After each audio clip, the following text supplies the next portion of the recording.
मेरे हौसले को सराहो, मेरे हमराह चलो, मैंने एक शम्मा जलाई है हवाओं के खिलाफ। ये आज का प्रोग्राम कोई रैली नहीं है, लेकिन इसका संदेश एक महारैली के जाता है। पहले जब डेमोक्रेसी नहीं थी देश में, तो पानीपत का मैदान है बगल में, हरियाणा में है पानीपत का मैदान। वहीं पर फौजें इकट्ठा होती थी, लड़ाई होती थी, और जो पानीपत के मैदान में जीत जाता था वही भारत का हाकिम होता था। दिल्ली उसके पास चली जाती थी, हुकूमत उसी के पास होती थी। तो ये जंतर मंतर जो है डेमोक्रेटिक देश में, भारत में, ये पानीपत का मैदान है। यहां से लड़ाई लड़ी जाती है। अब तलवारों का जमाना खत्म हो गया, अब वोट का जमाना है, भाषण का जमाना है, बोलने का जमाना है, सर गिनाने का जमाना है।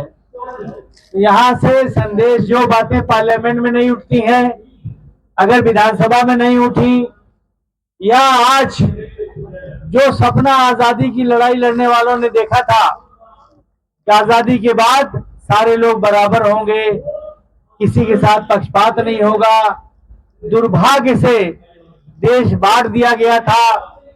फिर भी हजरत मौलाना आजाद जो देश के वजीर तालीम थे, शिक्षा मंत्री थे, जामा मस्जिद की सीढ़ियों पर खड़े होकर उन्होंने मुसलमानों को आवाज दिया, मुसलमानों पाकिस्तान मत जाओ, ये हमारा मुल्क है। या हमारे बाप दादाओं की कब्रें हैं, मज़ारें हैं, खानकाहें हैं, मस्जिदें हैं, लाल किला है, ताजमहल है, दिल्ली की जामा मस्जिद, तमाम मस्जिदें हैं, इन्हें छोड़कर मत जाओ। और महात्मा गांधी जी ने, पंडित जवाहरलाल नेहरू जी ने, सरदार पटेल जी ने और बाबा साहब अम्बेडकर ने, पूरे देश की कैबिनेट ने विश्वास दिलाया था देश के मुसलमानों को कि आप लोग यहाँ रहो, आपको बराबरी मिलेगी, आपके साथ पक्षपात और भेदभाव नहीं होगा, आपके अधिकारों की हक की रक्षा की जाएगी।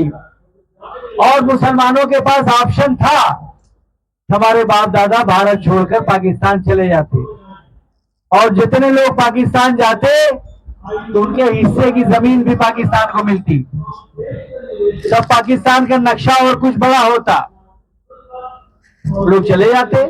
लेकिन हमारे बाप दादाओं ने इस मुल्क को अपना मुल्क माना और इस जमीन से मोहब्बत थी, इसलिए उन्होंने ऑप्शन होते हुए भी पाकिस्तान जाने का फैसला नहीं किया, यहीं रहे। और ये मुल्क बहुत अच्छा, इसमें कोई शक नहीं है। लेकिन आज हम देख रहे हैं बहुमत है पार्लियामेंट में, तो बहुमत के नाम पर आप जो चाहो कानून बना दोगे, यानी हमारा वोट कम है।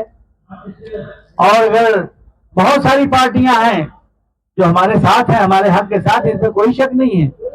अगर एक दो पार्टी हमारे खिलाफ है तो देश की 90-95% पार्टियां हमारे साथ भी खड़ी हैं, पार्लियामेंट में भी और बाहर भी खड़ी हैं। एक ताली उनके लिए बजा दीजिए जो सेकुलर पार्टियां हैं, जो आपके साथ खड़ी हैं, पार्लियामेंट में भी, सड़क पे भी, हर जगह। क्या अयोध्या का मामला आया तो एक दो पार्टी छोड़कर देश की सारी पार्टियां, सारे नेता आपके साथ थे और आज भी आपके साथ हैं। अभी पार्लियामेंट में बहुमत के नाम पर वक्फ कानून बना, वो वक्फ कानून 2025 जो आदरणीय मोदी जी की सरकार ने पार्लियामेंट से पास कराया है, ठीक है, आपका बहुमत है, आपने पास करा लिया, लेकिन वो कानून गैर संवैधानिक है, वो कानून गैर संवैधानिक है। हम उसे नहीं मानेंगे और उसे तब तक लड़ते रहेंगे जब तक वो कानून बदल नहीं आता है, जब तक वो कानून संवैधानिक नहीं हो जाता है। और हमें विश्वास है कि 2029 में ये सरकार बदलेगी, सेकुलर पार्टियों की सरकार आएगी। जिन्होंने इस काले कानून के खिलाफ पार्लियामेंट वोट दिया, उनकी सरकार होगी तो इंशाअल्लाह वो कानून बदलेगा और सही तरीके से बन के आएगा। क्या है तो आज इस धरने के माध्यम से राष्ट्रपति महोदया जी को ज्ञापन दिया गया है कि वक्फ कानून 2025 वो गैर संवैधानिक है, उसे निरस्त किया जाए। पार्लियामेंट में केस चल रहा है, हम उम्मीद करते हैं कि पार्लियामेंट, सुप्रीम कोर्ट में केस चल रहा है, हम उम्मीद करते हैं चीफ जस्टिस ऑफ इंडिया और उनकी बेंच इसके बारे में सही फैसला करेगी और देश के जो अल्पसंख्यक है, माइनॉरिटी के लोग हैं, उनको यकीन दिलाएंगे उस फैसले से कि आपके हक और अधिकार भारत में महफूज हैं। ऐसी हम उम्मीद करते हैं और हमने ज्ञापन दिया है। अभी बरेली का ताजा वाकया है। हम यहाँ धरना करते हैं, परमिशन लेते हैं, लेना भी चाहिए, कानून है, ताकि सरकार को पता हो, पुलिस को, प्रशासन को पता हो कि कितने लोग आ रहे हैं, कहाँ आ रहे हैं, उसकी सुरक्षा व्यवस्था भी करें और इंतजाम भी देखें। तो परमिशन लेते हैं और हम संख्या भी बताते हैं कि लगभग इतनी संख्या होगी, 25-50 बढ़ भी सकते हैं।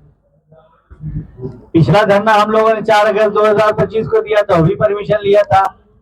आज भी धरना हो रहा है, उसका भी परमिशन लिए हैं। तो मौलाना तौकीर रजा खां साहब ने एक प्रदर्शन का ऐलान कर दिया था बरेली में, शांतिपूर्ण प्रदर्शन का। ठीक है, उनको पुलिस ने घर पे रोक दिया, तो पुलिस को मार के तो जाएंगे नहीं। अब भीड़ इकट्ठा हो गई, तो चलो भीड़ इकट्ठा हो गई, अगर 5 से ज्यादा, 4 से ज्यादा लोग, 5 से ज्यादा लोग इकट्ठा होते हैं तो उस पर धारा 144 लगती थी पहले। अब मोदी जी ने बहुत सारी धाराएं बदल दिया है जिसकी कोई जरूरत नहीं थी, लेकिन वो इतिहास में नाम लिखाना चाहते हैं। योजना आयोग का नाम बदलकर नीति आयोग कर दिया, 100 नंबर पुलिस का 112 कर दिया। चीज वही है, मगर उनकी चाहत है कि बदलने वालों में उनका नाम। अब ये काम और वो करने वाले हैं, इंडिया का नाम बदलकर अडानी इंडिया करने वाले हैं, अडानी इंडिया करने वाले हैं, अंबानी इंडिया करने वाले हैं। यही नहीं हुआ है, बाकी बहुत सारे काम हो रहे। भारत का नाम भी बदलने वाले हैं, अडानी इंडिया करने वाले हैं। लाल किला तो उन्हें दे ही दिया, बहुत सारे जहाज, बहुत सारे एयरपोर्ट, रेलवे स्टेशन, बहुत सारी प्रॉपर्टी दे दिया जहां लिखा हुआ अडानी एयरपोर्ट। तो कुछ दिनों बाद वही एक काम और बाकी है, अडानी इंडिया वो करने वाले हैं, उनकी शौक है नाम बदलना। तो उन्होंने बदलकर 163 कर दिया, दफा 144 को। तो 163 के तहत कार्रवाई कर देते उस भीड़ पर। लोग 163 का गुना करेंगे और 302 चलाएंगे आप, और 302 क्या, गोली खुद मारी पुलिस ने, 2 लोगों को जख्मी कर दिया पैर में गोली मार के, और बम्पर मुसलमानों की पिटाई किया जून में 163 का, और पिटाई, और उसके बाद जेल बंद कर दिया, दुकानें सीज कर दिया, मकान गिरा दिए बुलडोजर लगा के। हजरत मौलाना तौकीर रजा खां और बहुत सारे मुसलमानों को जेल में डाल दिया, और हजारों लोगों पे मुकदमा कायम कर दिया। और फिर हमारे प्रदेश का मुख्यमंत्री भाषण दे रहा है कि हम जो है गज़वे हिंद कहने वालों को दफन कर देंगे। तो गज़वे हिंद का नाम तो हम लोगों ने आपकी जबान से सुना, सन 47 से लेके आज तक हिंदुस्तान के किसी मुसलमान ने नहीं कहा कि हम गज़वे हिंद करेंगे। कभी सुना भाई आपने? नहीं सुना। राहुल भारती जी आए हैं, बहुत देर में आए हैं, इसलिए अभी मैं भाषण कर रहा हूँ, ताली नहीं बजेगी, उनको मंच पे बैठा लीजिए। तो साथियों, तो गज़वे हिंद का नाम तो हम लोगों ने आदरणीय योगी आदित्यनाथ की जबान से सुना, उसके पहले नहीं सुना। तो फिर आप कहां से ले आए भाई? फिर आप कह रहे हैं, मतलब ऐसा धमका रहे हैं, ऐसा धमका रहे हैं, लगता ही नहीं किसी मुख्यमंत्री की भाषा है। अरे डेमोक्रेसी है, आदरणीय योगी आदित्यनाथ जी, आप तो छत्री हैं। छत्री का धर्म की रक्षा करना है, मर्यादाओं की रक्षा करना है, धर्म और मर्यादाओं को तोड़ना नहीं है। आप तो संत हैं, नाथ संप्रदाय से है। नाथ संप्रदाय में, योगी संत संप्रदाय में हिंदू मुसलमान दोनों योगी होते हैं। आपका काम मजहब की, धर्म की, संस्कारों की, मर्यादाओं की रक्षा करना है, तोड़ना नहीं है। इसलिए हम आपको याद दिलाना चाहते हैं कि डेमोक्रेसी है। पूरे उत्तर प्रदेश की जितनी जनता है, जिसने वोट दिया वो भी, जिसने वोट नहीं दिया वो भी, आप सबके मुख्यमंत्री हैं, हमारे भी मुख्यमंत्री हैं। इसलिए आप ऐसी भाषा का उपयोग ना करें, ये देश के हित में नहीं है। और आदरणीय नरेंद्र मोदी जी से हम अपील करेंगे हालांकि हम जानते हैं कितनी सुनवाई होगी, लेकिन अपील करना जरूरी है, मजबूरी है। वही करने वाले हैं कि अपील करेंगे कि आदरणीय योगी आदित्यनाथ जी को समझाएं, और नहीं तो उनको हटाकर किसी अच्छे आदमी को उत्तर प्रदेश का मुख्यमंत्री बनाए, जो कि संविधान को माने, संविधान का पालन करे। और सभी को, आदरणीय राजनाथ सिंह जी मुख्यमंत्री थे, कभी ऐसी बात नहीं हुई। कल्याण सिंह जी मुख्यमंत्री थे, एक बाबरी मस्जिद का वाकया छोड़कर बाकी उन्होंने कोई ऐसा बयान नहीं दिया, न ऐसा कोई काम किया। राम प्रकाश गुप्ता जी मुख्यमंत्री थे, कोई शिकायत नहीं। तो आदरणीय योगी आदित्यनाथ जी, आप अपनी भाषा में बदलाव लाइए, और उत्तर प्रदेश की जनता, हमें पूरा विश्वास है कि 2027 में भारतीय जनता पार्टी की सरकार घोटाएगी, और उत्तर प्रदेश में इंडिया गठबंधन की समाजवादी पार्टी, कांग्रेस और सेक्युलर पार्टियों की सरकार इंशाल्लाह बनेगी। और आपसे भी अपील करते हैं, अभी से तैयारी कीजिए 2027 में इनकी सरकार बदलने की और अपनी सरकार बनाने की, ताकि न्याय कायम हो, इंसाफ कायम हो। और हमें पूरा विश्वास है कि अखिलेश यादव जी उत्तर प्रदेश के मुख्यमंत्री बनकर उत्तर प्रदेश के 24 करोड़ हिंदू, मुसलमान, सिख, ईसाई, बौद्ध, पारसी, जैन, दलित सबको इंसाफ देने का काम करेंगे।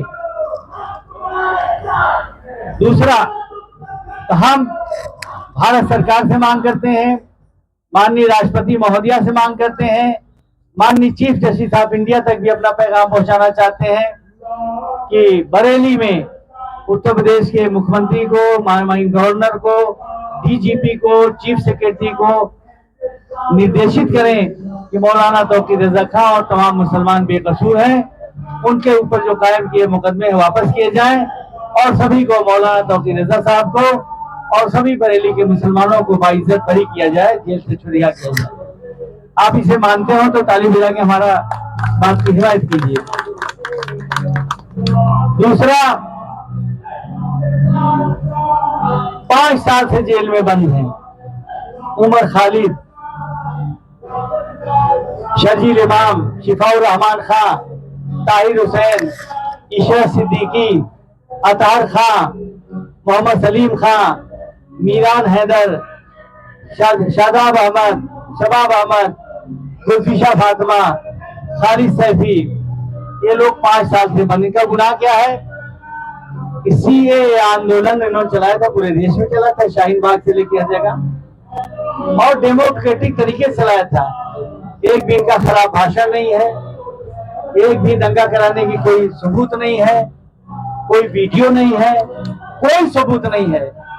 लेकिन इनको जबरदस्ती बंद करके और दंगों का, दिल्ली के दंगों का मास्टरमाइंड करार दे दिया गया, और इन पे यूएपीए और बहुत सारे मुकदमे लगा दिए गए, और 5 साल तक तारीख पड़ती रही। एक भी सबूत नहीं है तो ट्रायल क्यों नहीं हो रहा है, और जमानत क्यों नहीं दे रहे हैं? हम माननीय सुप्रीम कोर्ट से पूछना चाहते हैं, और माननीय चीफ जस्टिस ऑफ इंडिया और सुप्रीम कोर्ट और हाई कोर्ट से पूछना चाहते हैं, जिन्होंने जमानत खारिज किया, कि कानून की किस किताब में लिखा है कि 5 साल आप तारीख देंगे और 5 साल बाद जमानत खारिज कर देंगे? कहां लिखा है उसे दिखाइए देश की 142 करोड़ जनता को। आप न्यायाधीश हैं, जज हैं, आप तानाशाह नहीं हैं जो चाहे फैसला करें। आपके ऊपर भी कानून है। किस किताब में लिखा है कि 5 साल तक तारीख दी जाएगी और 5 साल बाद जमानत खारिज कर देंगे?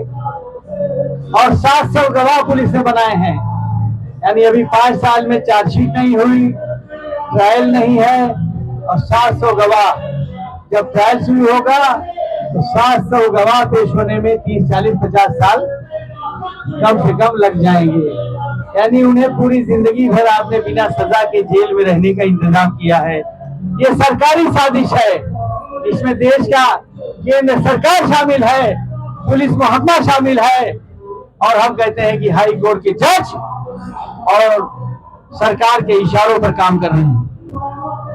उन्होंने सरकार के दबाव में, हाई कोर्ट के जजों ने फैसला किया 5 साल तक उमर खालिद, शर्जील इमाम, इन सब लोगों के लिए तारीख दिया और फिर जमानत खारिज कर दिया। बहुत बड़ा नाइंसाफी है, बहुत बड़ा पाप है, गुनाह है। हम देश के प्रधानमंत्री आदरणीय नरेंद्र मोदी जी से कहना चाहते हैं, देश के गृह मंत्री आदरणीय अमित शाह जी से कहना चाहते हैं, chief justice of India Gavai साहब से कहना चाहते हैं कि मरने के बाद भी हिसाब किताब देना होगा। ईश्वर हिसाब किताब लेगा, अल्लाह ताला लेगा, और यहाँ और वहाँ वो आपको दंडित करेगा। मजलूमों के आहों से डरे, बेकसूर लोगों को सताने का काम बंद करें, उनकी आहें रायगर नहीं जाएंगी। पैदा हुआ कंस भी, वो भी क्षत्रिय था। पैदा हुए कृष्ण भी, आज कंस को कोई नहीं याद करता, कृष्ण को दुनिया याद करती है। पैदा हुआ रावण भी, अन्याय किया। पैदा हुए राम भी, तो आज रावण को कोई नहीं याद करता, श्री राम को पूरी दुनिया याद करती है। तो आप सरकार में आए हो तो गलत काम मत करो। आज नहीं कल आपको सरकार से जाना ही है, जाना ही है। तो हम आपसे अपील करेंगे कि उमर खालिद, शर्जील इमाम, शिफाउर रहमान खां, ताहिर हुसैन, ईशा सिद्दीकी, अतार खां, मोहम्मद सलीम खां, मीरान हैदर, शबाब अहमद, गुलफिशा फातिमा, खालिद सैफी, इन सब लोगों को तत्काल जमानत दिया जाए और इन पे सारे केस लगाए गए फर्जी हैं, उन तमाम मुकदमों को, यूएपीए को हटाया जाए और इन्हें बाइज्जत बरी किया जाए और इन पे कायम मुकदमों को वापस लिया जाए। आप इसको अगर हिमायत करते हैं तो ताली बजा के हिमायत करिए। दूसरे 2018 में भीमा कोरेगांव महाराष्ट्र में इसी तरह का बवाल हुआ था। बवाल कराया गया था। जनाब जेड के फैजान ने बताया, साहब ने बताया कि कैसे होता है, कैसे कराया जाता है। उसमें बहुत से लोग जमानत बहुत देर में हुई और एक दो लोग तो जमानत के इंतजार में जेलों में मर गए बेचारे। लेकिन अभी भी 2018 से दलित समाज के सुरेंद्र गाडलिंग, रमेश गायचोर, रोमा विल्सन, महेश राउत, ज्योति जगताप, हनी बाबू, सागर गोरफे आदि जेलों में बंद है। जमानत 2018 से नहीं हुई है। हम माननीय राष्ट्रपति महोदय से मांग करेंगे कि सुप्रीम कोर्ट को निर्देशित करें कि उनको तत्काल जमानत दिया जाए। आप लोग हिमायत करते हैं तो ताली बजा के इसकी हिमायत करिए। इसी तरह से जम्मू कश्मीर डोडा से विधायक मेहराज मलिक को अभी 1 महीने पहले बंद किया गया। हाँ, उनकी जबान सख्त हो सकती है, भाषण सख्त हो सकता है, मगर उन्होंने कोई गाली नहीं दिया, कोई गुनाह नहीं किया कि उनको पीएसए लगा दिया गया। एक पीएसए भी ऐसे धारा है जिसमें बंद कर देते तो जमानत नहीं होती। इतना बड़ा गुनाह मेहराज मलिक ने नहीं किया था कि उनके पीएसए लगाया जाए। हमारी मांग है आज धरना के माध्यम से कि पीएसए उन पर से हटाया जाए, मुकदमे हटाए जाए और डोडा जम्मू कश्मीर विधायक मेहराज मलिक को बाइज्जत बरी किया जाए। इसी तरह से 1967 में कांग्रेस ने एक पार्टी कानून बनाया था, UAPA, unlawful activities prevention act, गैर कानूनी गतिविधि रोकथाम अधिनियम। अच्छा, जितने खराब कानून बनाए सब इत्तेफाक से कांग्रेस ने ही बनाया। मीसा बनाया, टाडा बनाया, कोटा बनाया, फिर ये बनाया और बाद में भारतीय जनता पार्टी की सरकार ने 2019 में इसमें संशोधन करके कुछ धाराएं जोड़ दिया यूएपीए में। अब जो इसमें बंद होता है उसकी जमानत नहीं होती। भारत का संविधान है, हमारे संविधान की आत्मा है, bail is the rule, jail is the exception. यानी किसी भी तरह के मुकदमे में कोई मुलजिम बनता है, नामजद होता है, तो उसे कोर्ट को जमानत दे देनी चाहिए। गारंटी लीजिए, उसके पासपोर्ट रख लीजिए कि जब आप बगैर कोर्ट के परमिशन के देश से बाहर न जाने पाए। उसकी सिक्योरिटी लीजिए, मगर आप बगैर अदालत के सजा दिए सजा मत दीजिए। उसको जमानत दे दीजिए, कोर्ट में केस चलेगा। अगर कोर्ट बरी कर देगी तो घर रहेगा, सजा देगी तो जेल जाएगा। लेकिन आप बिना फैसले के ही, बिना अदालत के आदेश के ही जेल में चला रहे हो 25-50 साल, ये गलत है।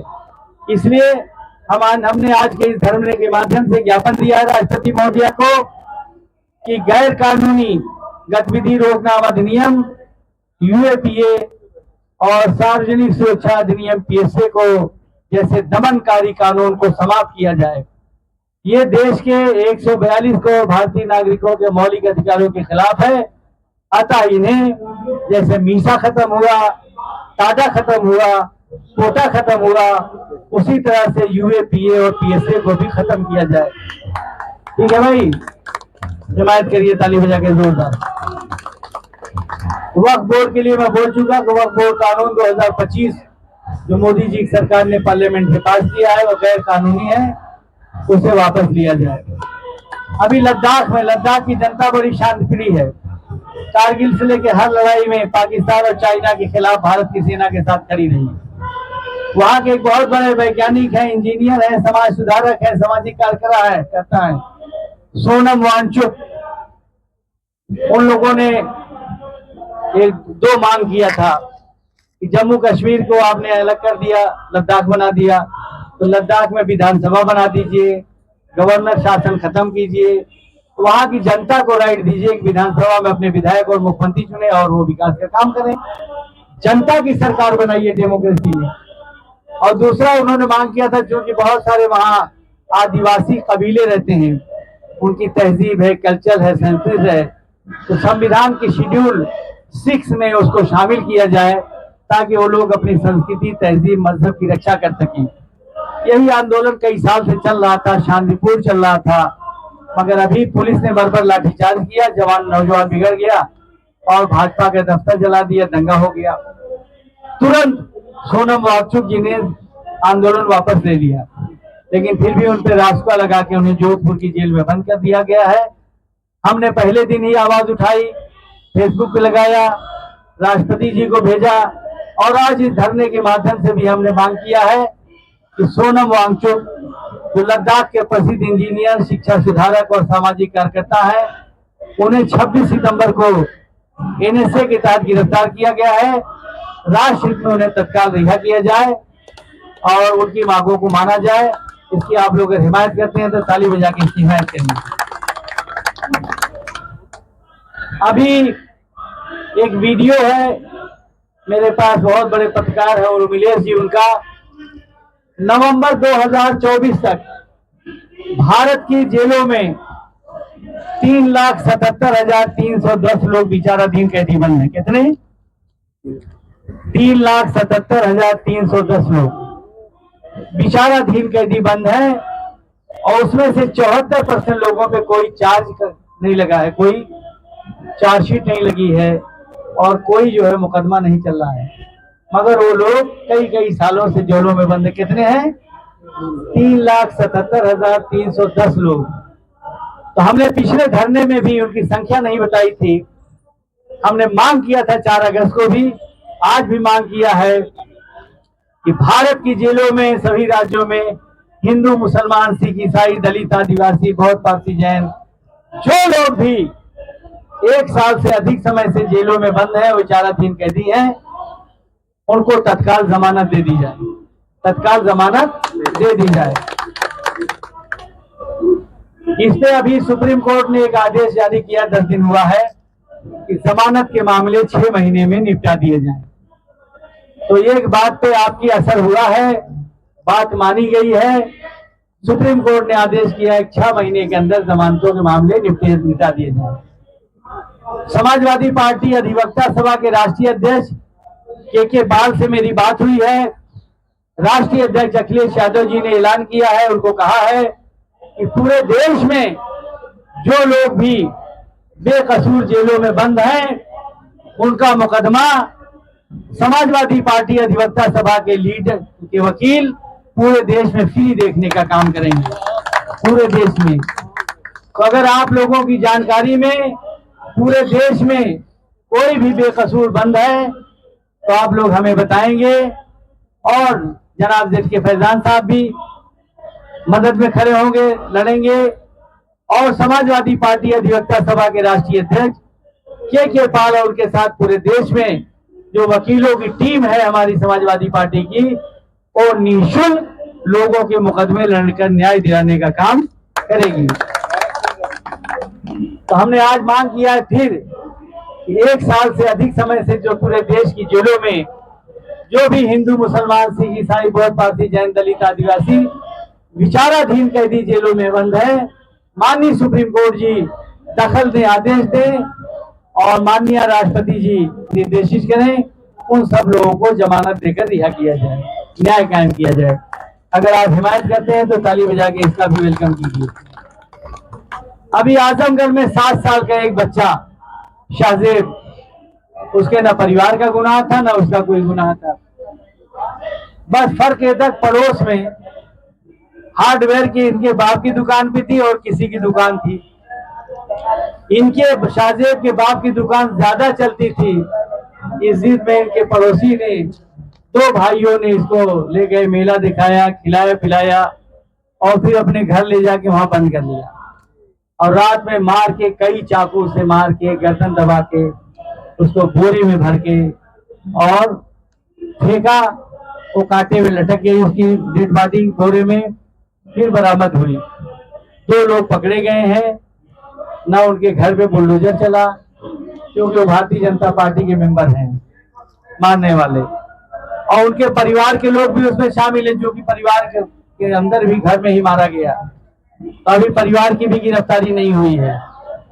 तो हम आदरणीय नरेंद्र मोदी जी से, आदरणीय राष्ट्रपति महोदया से, चीफ जस्टिस ऑफ इंडिया से, उत्तर प्रदेश के आदरणीय मुख्यमंत्री योगी आदित्यनाथ जी से, गवर्नर साहब से मांग करते हैं शाहजेब के जो कातिल है उनके पूरे परिवार को तत्काल और लोगों को गिरफ्तार किया जाए, फास्ट ट्रैक कोर्ट में मुकदमा चलाकर उनको दंडित किया जाए और उनके परिवार को 1 करोड़ रुपया उत्तर प्रदेश सरकार मुआवजा दे। हमारे देश में अभी आदरणीय जनाब जेड के फैजान साहब ने आपको बताया। तो अगला पॉइंट हमारा है न्यायपालिका में सामाजिक प्रतिनिधित्व और पारदर्शिता। तो जो कोलेजियम प्रणाली है, हमारा अदालती निजाम हाईजैक्ड है, अपहरित है, क्योंकि ज्यादातर हाई कोर्ट, सुप्रीम कोर्ट के जजों के रिश्तेदार नेताओं के रिश्तेदार और वकील होते हैं। अब जब नेताओं के वकील और नेताओं के रिश्तेदार, किसी एक संगठन से जुड़े हुए लोग, किसी एक पार्टी से जुड़े हुए लोग और जजों के रिश्तेदार जज होंगे तो कहीं न कहीं फैसले मुतासिर होंगे। इसलिए हाई कोर्ट, सुप्रीम कोर्ट में बहुत सारी जगहों पर इंसाफ नहीं होता है। तो हम मांग कर रहे हैं वहां पर जिस वकील को चाहते हैं जज बना देते हैं। और अमित शाह के वकील जिन्होंने उनको लोया जज के मर्डर केस से बचाया था, सुप्रीम कोर्ट के जज हो गए। भारतीय जनता पार्टी के एक प्रवक्ता थी महाराष्ट्र की, वो सुप्रीम हाई कोर्ट की जज हो गई। अब ऐसे लोगों से हम क्या न्याय की उम्मीद करेंगे? यही होता है। तो इसलिए हम मांग कर रहे हैं कि कोलेजियम सिस्टम हटाया जाए और आईएएस की तरह, पीसीएस की तरह, आईपीएस की तरह आयोग बनाकर इम्तिहान के जरिए से, परीक्षा के जरिए से हाई कोर्ट, सुप्रीम कोर्ट में जज भर्ती किए जाए और उसमें भी दलितों, पिछड़ों का, माइनॉरिटीज का रिजर्वेशन हो, क्योंकि दलितों आदिवासियों की आबादी 30% से ज्यादा है। हाई कोर्ट, सुप्रीम कोर्ट में 2% भी जज नहीं दलित आदिवासी के, सुप्रीम कोर्ट में भी 2% जज नहीं है। तो कम से कम 30% दलित आदिवासी के जज बनाए जाए और 52% बैकवर्ड के और 10% माइनॉरिटीज के जजों के लिए आरक्षण किया जाए। 2 पॉइंट और रह गया, 3 पॉइंट। धर्म के नाम पर अन्याय हो रहा है।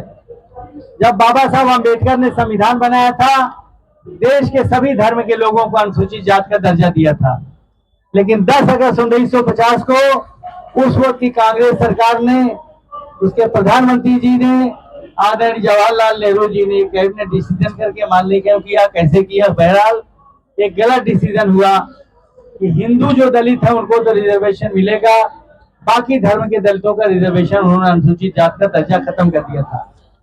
बाद में सिखों ने लड़ाई लड़ी और सिख समाज का अनुसूचित जाति का दर्जा 1956 में बहाल हो गया।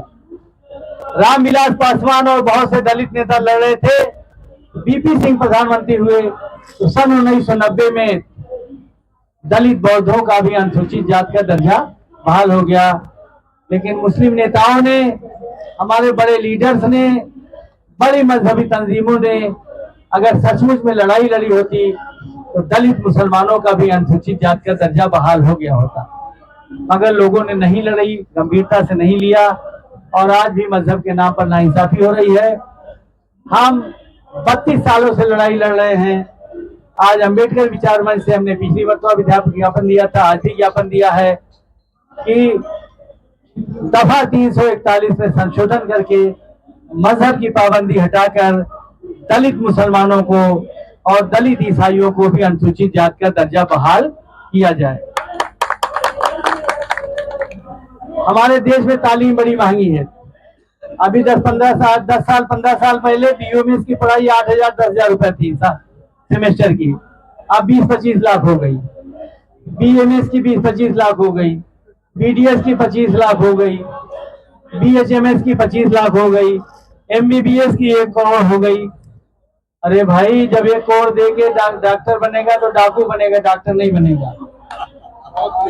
हमारे देश में डॉक्टर नहीं, डाकू पैदा करने का काम सरकारें कर रही हैं। ज्यादातर नेताओं ने, उद्योगपतियों ने कॉलेज और हॉस्पिटल बना लिए, लूट मची हुई है। रूस में जाइए एमबीबीएस करने तो 25 लाख में हो जाएगा, और भारत में करिए नीट पास करने के बाद भी तो 1 लाख में होगा। ये डकैती बंद हो, 1 करोड़ में होगा। हम भारत सरकार से मांग करते हैं, आदरणीय मोदी जी से मांग करते हैं, आप बड़े ऐतिहासिक पुरुष हैं, ऐतिहासिक फैसले लेते हैं, ये भी फैसला ले लीजिए, शिक्षा में डकैती बंद कर दीजिए, बंद करा दीजिए। तो हमने आज मांग किया है कि 80% 75% भारत की आबादी किसान और मजदूर हैं, इसलिए किसानों और मजदूरों के बच्चों के लिए एमबीबीएस करें, बीएमएस करें, बीओएमएस करें, बीएचएमएस करें, एलएलबी करें, एलएलएम करें, एमए करें, एमएससी पीएचडी करें, कुछ भी करें, प्राइमरी से लेकर उच्च शिक्षा टोटल फ्री कीजिए, निःशुल्क होनी चाहिए, ताकि इनके बच्चे भी डॉक्टर बने। वरना आप तो डाकू पैदा कर रहे हैं, डॉक्टर बने लोग। भाई ठीक है, ये मांग ठीक है ना, इसकी लड़ाई आगे भी लड़ी जाएगी। और किसानों के लिए एक मांग हमने और किया है कि पूरे देश में कानून बना दिया जाए कि किसानों को ब्याज मुक्त लोन दिया जाए, ताकि किसान सुसाइड न करे, और किसानों को बिजली फ्री किया जाए।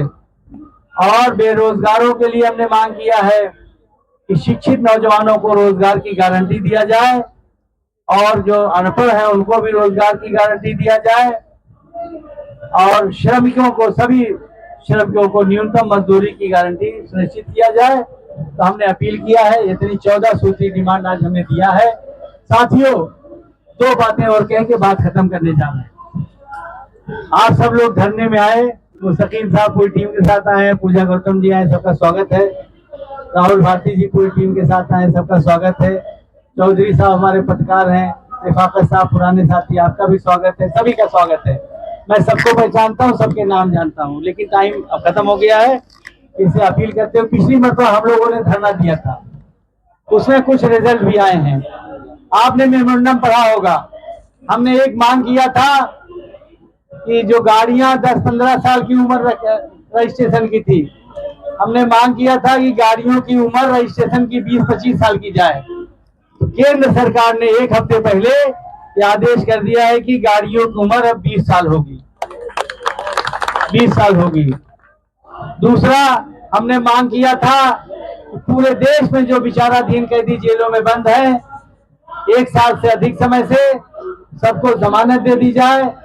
माननीय सुप्रीम कोर्ट ने 1 हफ्ते पहले आदेश कर दिया है कि 6 महीने में जमानतों के मामले निपटा दिए जाएं। और भी कुछ बातें मानी गई हैं, तो